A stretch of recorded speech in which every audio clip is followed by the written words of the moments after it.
అతను హైలైట్ చేశారు. ఎవరిచ్చారు ఆ సర్టిఫికెట్?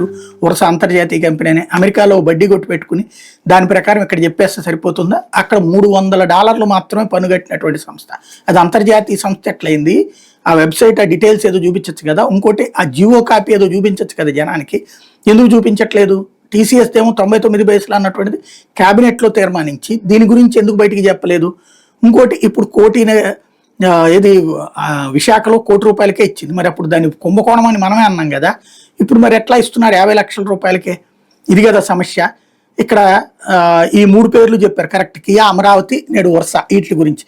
మరి అదానీ, అంబానీ లేకపోతే జిందాలు ఇట్లాంటి వాళ్ళ గురించి తప్పుడు కథనాలు ఇవాళ కూడా వేల కోట్ల రూపాయల వ్యాపారం చేస్తున్నటువంటి సంస్థల గురించి ఎంత దిక్కుమాలన, ఎంత పనికిమాలన, ఎంత అసహ్యకరమైన కథనాలు రాసుకొచ్చింది ఆంధ్రజ్యోతి.